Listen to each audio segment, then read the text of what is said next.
Hello hello hello cricket के प्यारों को मेरा सलाम मेरा प्रणाम। Sit cast is back and back with a bang, just like the Indian team.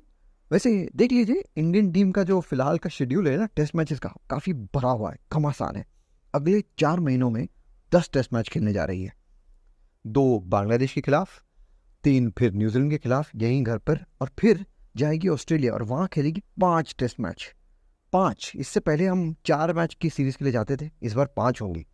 तो बहुत ही ज़बरदस्त शेड्यूल है। और एक्चुअली इंटरेस्टिंग बात यह है कि इंडियन टीम अभी फिलहाल WTC के पॉइंट्स टेबल में देखा जाए तो नंबर 2 पर है, और इसी को मेंटेन करना है, शायद इनफैक्ट नंबर 1 पे भी जाना है। तो ये अगले 10 टेस्ट मैच बहुत इंपॉर्टेंट है, राइट। तो इस 10 टेस्ट मैच में इंपॉर्टेंट सबसे चीज इंडिया के लिए क्या है? विराट कोहली और विराट कोहली का फॉर्म।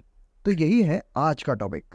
तो चलो शुरुआत करते हैं। हाँ, आपको मैं मेरी टैगलाइन याद दिला दूं। मेरी टैगलाइन बोल तो नहीं गए, याद दिला देता हूँ। मेरी टैगलाइन है, क्रिकेट की सच्चाई जो आज तक आपको किसी ने नहीं बताई। तो बता दूं। तो बात करते विराट कोहली की। मैं क्यों बात कर रहा हूँ ये बताता हूँ। देखिए, Virat Kohli the batter, obviously कोई सवाल ज़्यादा नहीं है उनके ऊपर कि भाई फॉर्म है, कैसा प्लेयर है, नहीं वो नहीं है। सवाल एक थोड़ा सा अलग है और थोड़ा पेचीदा है।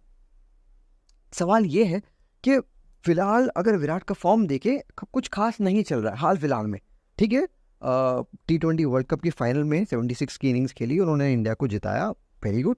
लेकिन उसके बाद, या इनफैक्ट उससे पहले भी जाए, IPL में भी कुछ खास नहीं रहा, और उसके बाद भी श्रीलंका सीरीज में भी अपने टॉप फॉर्म में नजर नहीं आए। और देखो, ये कोई टेक्निक की बात नहीं है, नहीं था कि एक पर्टिकुलर शॉट पे आउट हो रहे हैं या एक पर्टिकुलर बॉलर के खिलाफ आउट हो रहे हैं, नहीं नहीं नहीं।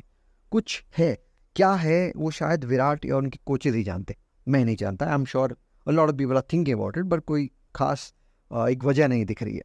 लेकिन अब मेरा जो सवाल है उससे भी बढ़कर है, लेयर्ड है। सवाल ये है कि क्या इंडिया के लिए विराट कोहली का फॉर्म इतना इंपॉर्टेंट हो सकता है, या है कि अगर वो अगले 1 या 2 महीने में अगर अपने टॉप फॉर्म में नहीं आए, तो इंडिया के लिए WTC की फाइनल में जाना, इनफैक्ट 10 टेस्ट मैच खेलना और ऑस्ट्रेलिया की सीरीज पर फिर से जीतना बहुत मुश्किल हो सकता है। क्यों? बताता हूँ। इसका रीज़न बहुत ही सिंपल है। इनफैक्ट देखिए, जब पहले विराट कोहली नंबर 4 पे बल्लेबाजी करते थे तो कौन होता था नंबर 3 पर? नंबर 3 पे होते थे चेतेश्वर पुजारा। ठीक है, एक्सपीरियंस प्लेयर, ज़बरदस्त, almost the second wall that we used to call him. Number 5 पर कौन होते थे? Ajinkya Rahane, another very experienced Mumbai batter, very खड़ूस, बहुत ही सक्षम।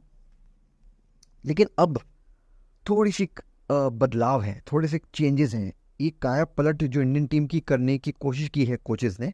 अब यहाँ पर क्या है कि नंबर 3 पे आ रहे हैं शुभमन गिल। शुभमन गिल ने अपने आप को टेस्ट मैच लेवल पर प्रूव नहीं किया है अब तक। नंबर 5 पर बांग्लादेश के खिलाफ पहली इनिंग्स में तो ऋषभ पंत आए थे।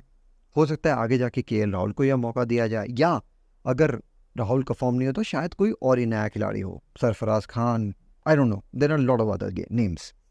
तो प्रॉब्लम यह है कि पहले विराट के लिए ना ये हल्का सा कुशन हुआ करता था कि भाई ऊपर विजय पुजारा है या नीचे रहाणे हैं, कहीं पर पार्टनरशिप बननी है तो 2 एक्सपीरियंस खिलाड़ी हैं, किसी ना किसी के साथ तो अच्छी बन सकती है। विराट भी एक डिफिकल्ट सिचुएशन को अगर गो थ्रू कर रहे हैं तो शायद उनके साथ डिस्कस करके, प्लान करके कुछ नैया पार लगा देंगे। अब क्या है? अब यह है कि आपको तो इंडिया की नैया पार लगानी ही है, लेकिन अब साथ में एक्स्ट्रा रिस्पॉन्सिबिलिटी है। वो क्या है कि जो इनएक्सपीरियंस खिलाड़ी है ना आपके आसपास, ये शुभमन गिल हो गए या ऋषभ पंत हो गए या शायद कोई नया खिलाड़ी, उनको भी टेस्ट मैच में कैसे खेला जाता है, वो कैसे सिचुएशंस को गो थ्रू किया जाता है, कैसे फाइट करके आगे बढ़ा जाता है, कैसे ओपोनेंट पर भारी पड़ा जाता है, ये भी सिखाना है, ये समझाना है। और वहां पर उन्हें खुद को डट कर बल्लेबाजी करनी होगी। तो ये बहुत डिफिकल्ट लग रहा है, बिकॉज फॉर्म एकदम टॉप में नहीं है विराट। बल्लेबाजी कर रहे हैं लेकिन कहीं पर वो कमिटमेंट नहीं बोलूँगा, लेकिन एक मेंटल एस्पेक्ट जो पार्ट होता है ना, कि आपको दिखता है बल्लेबाज एकदम कंसंट्रेशन से खेल रहा है, कहीं ना उसका मन कहीं और नहीं है, यहीं पर लगा हुआ है, मैच में टीम को जिताना है, और वो कहीं पर नजर नहीं आ रहा है।